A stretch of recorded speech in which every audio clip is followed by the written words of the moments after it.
eu tinha tanto nojo do meu corpo que eu queria pegar uma faca e cortar os genitais. É mesmo? Mas eu pensava, eu não vou fazer isso, porque eu tinha medo do meu pai, e aí eu pensava, eu vou estudar muito, eu vou ser muito inteligente, eu vou me formar, vou crescer. E quando eu estiver morando sozinho, aí eu vou cortar.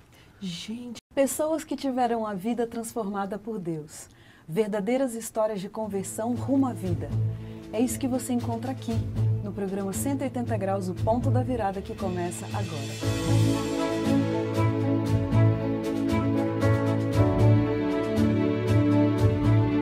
Quando sentimos o toque de Deus na vida, uma mudança acontece.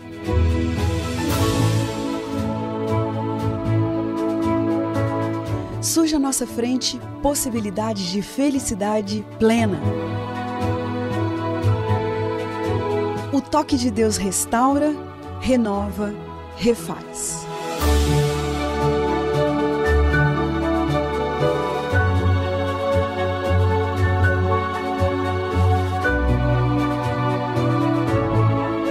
Hoje conheceremos uma pessoa que experimentou essa graça maravilhosa. Ela vai nos contar sobre essa mudança de 180 graus que lhe trouxe paz.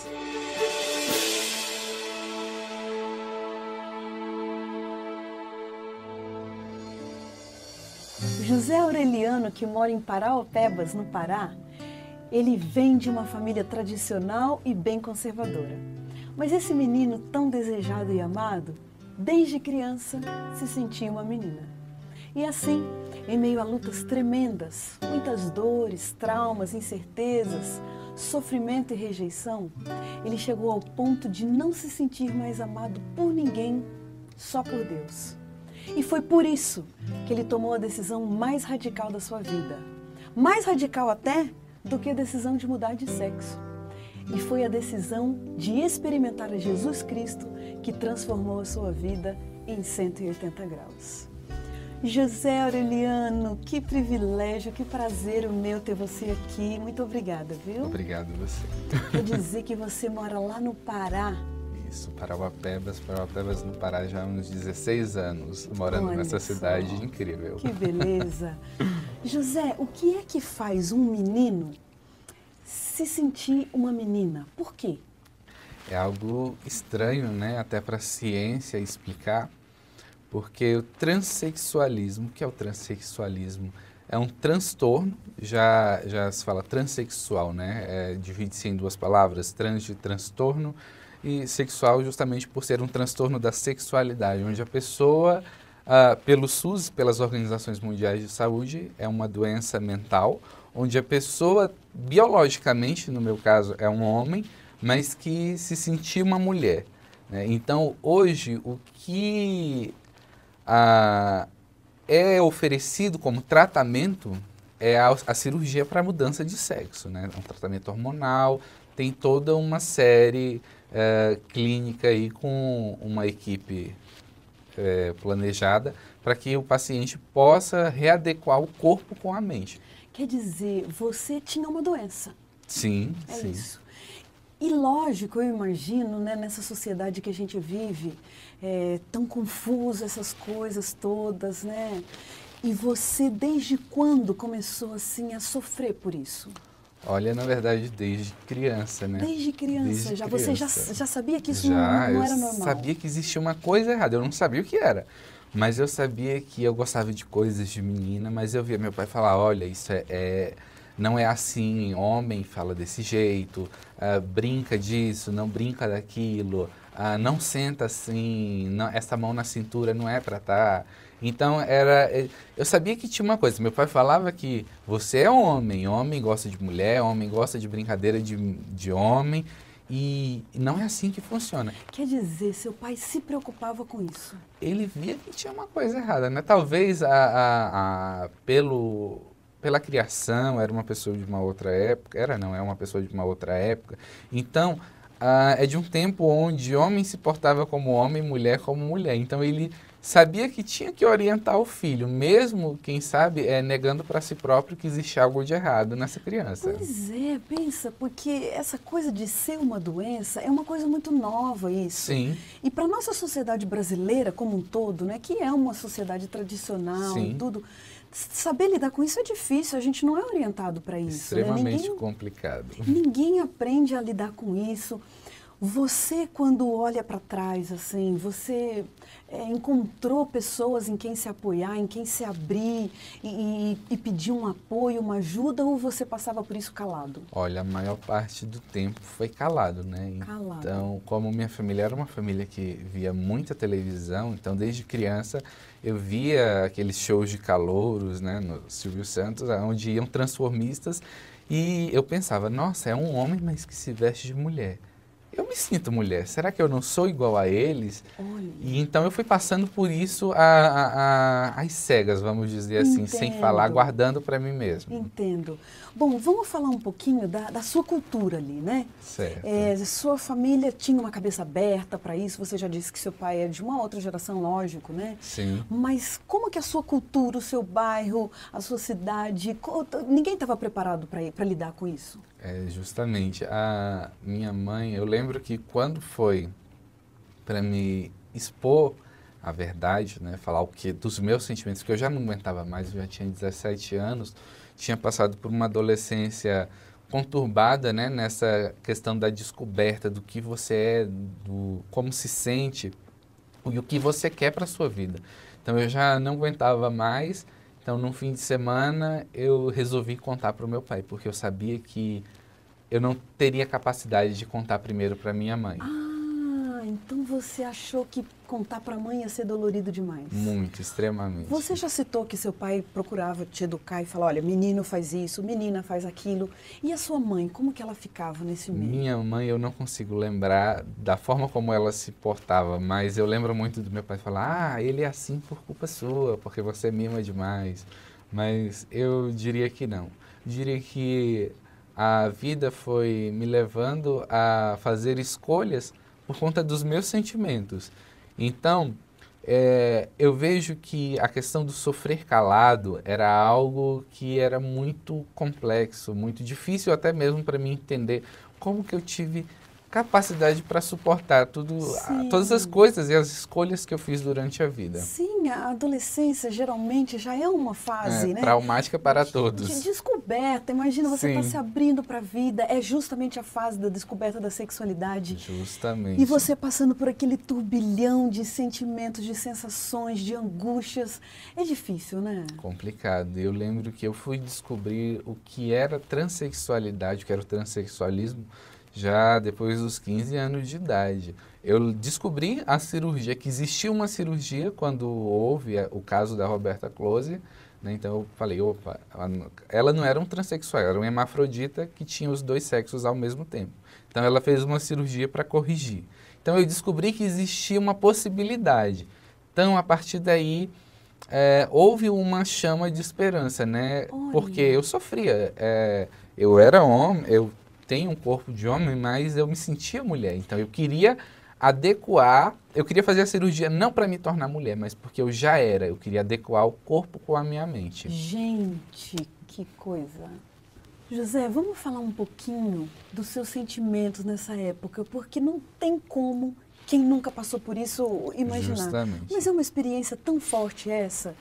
E você sem auxílio psicológico, sem alguém em quem se apoiar, você foi tão forte. Como que você acha que você passou por essa fase? Onde você buscava apoio psicológico para isso? Olha, eu diria que não existia um apoio, né? Eu me firmava em uma esperança, porque desde criança eu pensava. Eu lembro que quando eu era criança, eu tinha tanto nojo do meu corpo que eu queria pegar uma faca e cortar os genitais. É mesmo? Mas eu pensava, eu não vou fazer isso, porque eu tinha medo do meu pai, e aí eu pensava, eu vou estudar muito, eu vou ser muito inteligente, eu vou me formar, vou crescer. E quando eu estiver morando sozinho, aí eu vou cortar.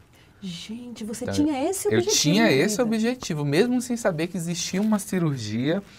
Eu descobri a cirurgia justamente com o caso da Roberta Close, que existia uma possibilidade. Então, eu me firmava nessa esperança, né? De um dia poder transformar o meu corpo com a minha mente, o que eu já era. Olha só, mas pensa, você com esse objetivo e todo mundo à sua volta esperando uma outra coisa, com uma Sim. esperança de que um dia ele vai se firmar mesmo como homem. Imagina você, que fogo cruzado, né? Que situação Justamente. difícil.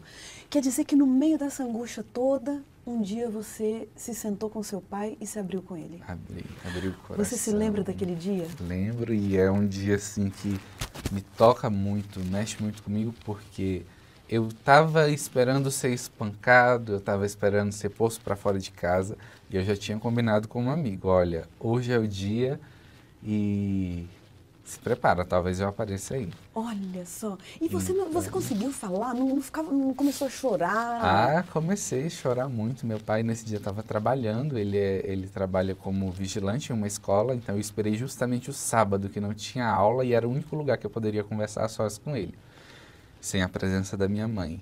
Então... Ah, você foi lá na escola? Fui na escola. Eu esperei ele almoçar e aí comecei a chorar e ele já, sem saber o que fazer, e eu falei, pai, eu sou gay. Porque não adiantava eu falar que eu era transexual, porque para ele não ia fazer diferença o que era ou deixava de ser.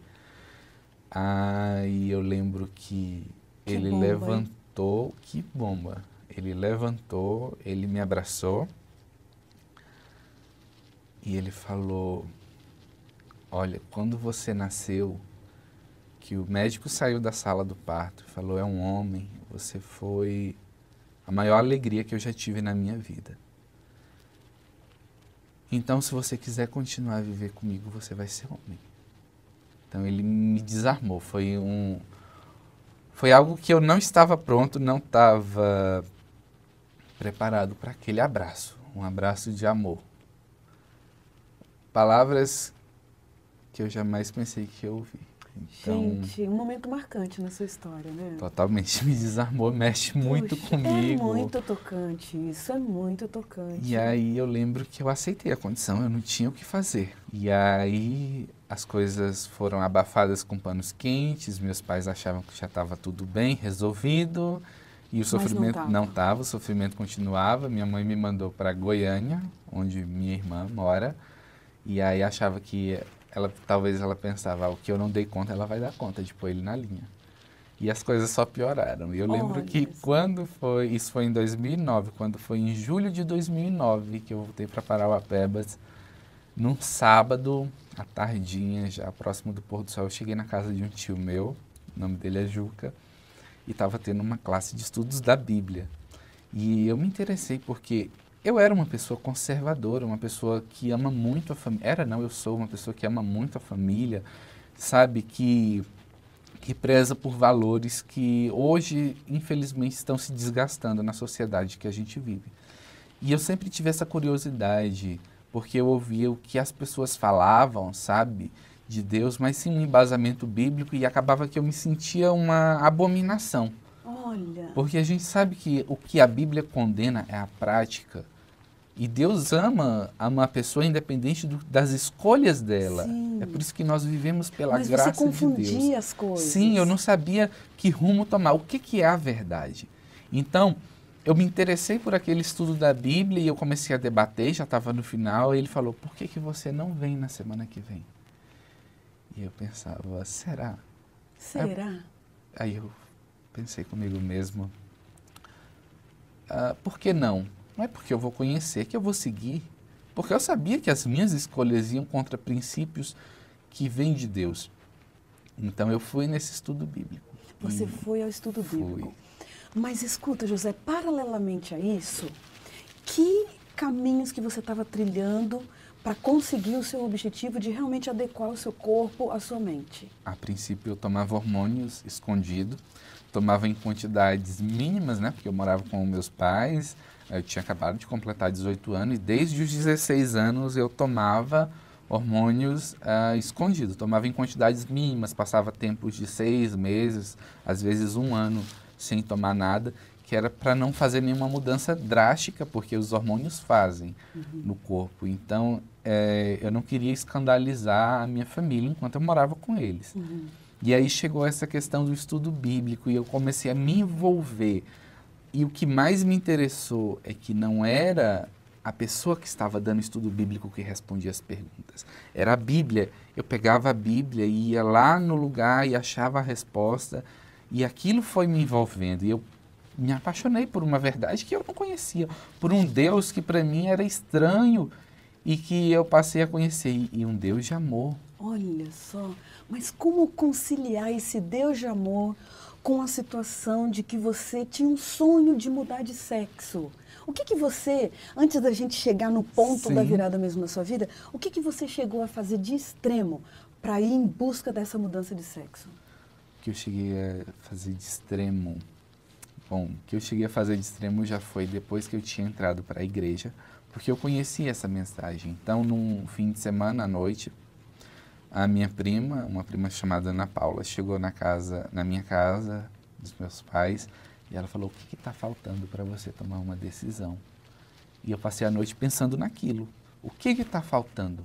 Porque eu conhecia um Deus que eu não conhecia, uma verdade que para mim até então não existia. Uhum.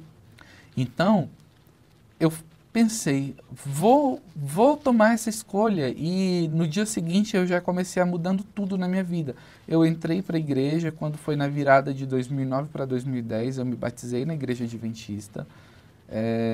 Eu vivi 2 anos incríveis dentro da igreja. Eu entrei para a igreja não com o objetivo, vou virar homem, estou desistindo da cirurgia porque eu não me sinto mais mulher. Não, eu conheci um Deus de amor. E eu pensei, nossa, como o Senhor é incrível. Eu tenho que me render a essa verdade. E eu me rendi a essa verdade e fui para a igreja, vivi 2 anos, só que eu fui me afastando. Fui me afastando por falta de comunhão, por não pegar tempo, separar tempo para ler a Bíblia, sabe? Eu só ia à igreja aos sábados, eu não levava essa mensagem para outras pessoas. Então eu fui me afastando. E quando meus pais foram morar na Guiana Inglesa, eu passei um bom tempo só, passei uns 2 anos só. Então, eu já tinha... Nessa fase coincidiu que você já estava fora Justamente, já tinha saído da igreja, eu tinha passado no concurso público, fui trabalhar... Estava livre? Vamos dizer assim, livre, mas a verdade é que eu estava me acorrentando em uma vida que só me trouxe sofrimento. Você chegou alguma vez a se vestir mesmo de mulher? Cheguei, algumas vezes eu cheguei a me vestir de mulher, mas foram poucas porque eu não queria ser confundido com homossexual ou com travesti, nada contra eles, mas eu me sentia mulher. Então eu queria ser tratado como uma. Então eu pensava, vai chegar a hora certa em que essa vida de homem vai ser abandonada. Porque chega um momento no tratamento. Quando eu passei no concurso, que eu fui trabalhar na Secretaria de Saúde do meu município, eu tive acessos a consulta, a receitas. Então eu voltei a fazer o tratamento. Eu passei a me consultar com o médico endocrinologista. Eu passei justamente por conta dos hormônios. Aí eu comecei a tomar hormônios de uma forma mais agressiva. Meu corpo começou a mudar, a cintura começou a ficar mais fina, os quadris mais largos, a voz oscilava entre grave e agudo, já não nascia barba com tanta frequência. Então, o corpo começou a tomar proporções femininas e o cabelo eu comecei a deixar crescer. Quando os meus pais voltaram da Guiana Inglesa, que eles viram aquela pessoa totalmente diferente, de cabelo grande, começou um certo sofrimento. Meu pai falou, corta esse cabelo. Sim. Aquela perseguição. Sim, eu falei, eu não vou cortar o cabelo. Porque das outras vezes eu cortava, né, por obediência. E agora eu falei, não. Bati o pé e eles foram obrigados a aceitar o cabelo comprido. E eles sabiam que tinha uma coisa errada, porque eu já estava fora da igreja. Sim. Mas, José, fala para mim, agora você está aparecendo cada vez mais no fundo do poço, Sim. né? E o que aconteceu então que, de fato, selou a sua entrega para Cristo? Eu lembro que as minhas colegas de trabalho, numa sexta-noite, combinaram de ir numa festa, no sábado à noite, falaram, você vai ter que ir de mulher, porque a gente nunca te viu vestido de mulher, né? Só viam as fotos, e aí eu combinei, tudo bem, vamos. Fomos nessa festa, e nessa festa eu comecei a sentir um vazio tremendo. Olha só. Nossa, eu tô vestido de mulher, tava bonito, sabe? Não tava vulgar.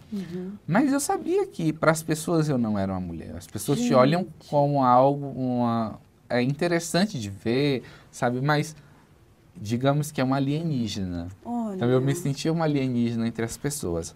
E aí no dia seguinte eu passei o dia refletindo naquilo. eu passei o dia refletindo que minha família estava se destruindo, tinha placa de venda na casa, meus pais falavam de divórcio e eu estava sofrendo. Eu estava sofrendo porque eu estava me destruindo. E aí as pessoas pensam, ah, mas ele era uma vítima. Não, minha família também era uma vítima. Não existe apenas um vilão e uma vítima. Ah, a família é uma vilã e o jovenzinho homossexual, transexual é a vítima. Não, ambos os lados sofrem. E eu sofria por ver meus pais sofrendo, eu sofria por me distanciar de pessoas queridas da igreja, eu sofria porque eu criava uma barreira. Então eu comecei a ouvir a voz do Espírito Santo. Olha só. Volta. Ai, que coisa linda. E Que foi coisa complicado. linda. Você Essa abrir mão, eu palavra. falava para Deus, eu já cheguei até aqui, eu vou até o final. E o Espírito Santo insistindo com você. Volta, sabe? E cada vez mais forte. E eu comecei a chorar. E eu lembro que eu estava arrumando meus cabelos, eu tinha um cabelo muito grande. E aí, cada vez mais o Espírito Santo incomodando, sabe? E eu vendo que minha vida estava tão destruída que eu só senti o amor de Deus na minha vida. Eu nunca senti rejeição de Deus. Eu sempre senti Deus me chamando, sabe? Eu tenho algo melhor para você. E você aí, resistindo, até que chegou o momento que eu vou me entregar a esse Deus. Ai, que decisão corajosa essa. E agora eu quero saber, José, essa transformação de 180 graus foi uma experiência com Deus ou foi também uma transformação física, mental? Como é que foi? Literalmente uma experiência com Deus e ao mesmo tempo física e mental, porque eu voltei ao chamado do Espírito Santo, me rebatizei, sabe? E eu pensei comigo mesmo, vai ser diferente. Eu passei a estudar a Bíblia, fazer ano bíblico, que é o estudo anual da Bíblia. Eu passei a me envolver nos programas da igreja. A Igreja Adventista tem um programa chamado Pequeno Grupo, que é um estilo de vida adventista, onde nos reunimos e abrimos o coração entre irmãos. E é uma família espiritual. E essa família espiritual me abraçou e começou a orar por mim, e eu me envolvendo na igreja e com o tempo, sabe, naturalmente, progressivamente, não foi nada um estalar de dedos e agora eu sou homem, não. Porque eu não voltei para a igreja para me sentir homem, eu voltei para me entregar para Deus. Eu pensei, ele me ama tanto, então ele é a única pessoa que me ama verdadeiramente, eu quero corresponder a esse amor. Voltei para a igreja, me entreguei a um Deus verdadeiro e ao me envolver numa comunhão, Deus foi transformando a minha mente. Aos poucos eu comecei a me sentir homem, eu comecei a sentir atração sexual por mulher, eu passei a ter prazer em me vestir como homem, que eu odiava comprar roupas masculinas. Então, hoje eu vejo, e eu não pedi para Deus, eu não fiquei, sabe, mas eu, ao invés de orar por mim, eu orava pelas pessoas, eu me envolvia com as pessoas em projetos missionários de ganhar almas para Cristo. E eu vi que Deus foi transformando minha vida naturalmente, sem forçação de barra, sem pressão. Amém. E hoje eu não consigo entender como que aquele antigo José existia. É mesmo? Eu olho Parece as uma coisa fotos. desconhecida. Sim, era uma outra vida. Gente Sabe? do Eu céu. não consigo entender como que eu me senti mulher. Porque hoje eu me sinto homem. Eu tenho desejo por mulher. Eu tenho vontade de constituir uma família. Olha E só. as próprias meninas que trabalhavam comigo, elas falam, não tem como, você é homem. A doutora que trabalhava comigo, o nome dela é doutora Ana Paula, quando eu decidi voltar para a igreja, ela falou, você está se precipitando, você vai ser infeliz. Hoje ela fala, não tem como, sua vida é um milagre. Gente, é um milagre mesmo. Ela fala, José, você é homem. Olha, graças a Deus, e a gente só Amém tem que por dizer, isso. louvado seja o nome do Seja nosso o nome. Senhor Amém. Jesus Cristo. Glória a Deus. Que história maravilhosa. Amém. José, a gente poderia ficar conversando horas e horas a Sim. mais, mas vamos lá para o nosso momento aqui das perguntinhas, rapidinhos? Ok. Pai, Um grande amor, um sentimento constante, salvação, um perigo, escolhas, um privilégio, servir a Deus, um sonho, ir para o céu, sofrimento. passado, Sabe que todos nós temos pessoas a quem nós devemos muito e somos muito agradecidos. O seu abraço especial de hoje vai para quem? Olha, meu abraço especial vai para esse meu tio Juca, que foi a pessoa que me mostrou a verdade. Vai para os 3 irmãos da igreja que me evangelizaram, me mostraram a Bíblia, a verdade. O irmão Aguinaldo, Bail e o irmão Antônio Filho. E vai para minha prima Ana Paula também, que fez um apelo que me tocou ao coração. O que está faltando? E aí ela também me mostrou um programa no Novo Tempo que mostrou uma mudança. E eu pensei, Deus também pode mudar minha vida. E eu acreditar na mudança fez com que Deus transformasse em 180 graus. Então, Amém. eu agradeço a Deus pela vida dessas pessoas, pelo meu pequeno grupo, pela Igreja Adventista do Sétimo Dia que me acolheu sem preconceitos, sabe? Sem temor algum. Me acolheu de braços abertos, assim como Cristo me amou. Amém. Então, eu agradeço. E qual é o verso da Bíblia que te acompanha? O verso da Bíblia que me acompanha está em Romanos 8. São os 3 últimos versos de Romanos 8, que diz o seguinte: em todas essas coisas, porém, somos mais que vencedores, por meio daquele que nos amou. Porque eu estou bem certo de que nem a morte, nem a vida, nem os anjos, nem os principados, nem as coisas do presente, nem do porvir, nem os poderes, nem a altura, nem a profundidade, nem qualquer outra criatura poderá separar-nos do amor de Deus que está em Cristo Jesus, nosso Senhor. Amém. Amém. Olha, José, você é muito amado. Não só era amado Glória a Deus. quando seu pai descobriu que tinha nascido um garotão, mas você sempre foi amado por Deus. Nada vai poder te separar desse Glória a amor. Deus. Que essa verdade seja sempre constante na sua vida. Obrigada. Obrigado a você. E a gente termina o programa 180 Graus de hoje feliz por essa história impressionante. Como diz o verso bíblico, era preciso que nos regozijássemos e nos alegrássemos, porque esse teu irmão estava morto e reviveu, estava perdido e foi achado. Um grande abraço para você e até a próxima semana.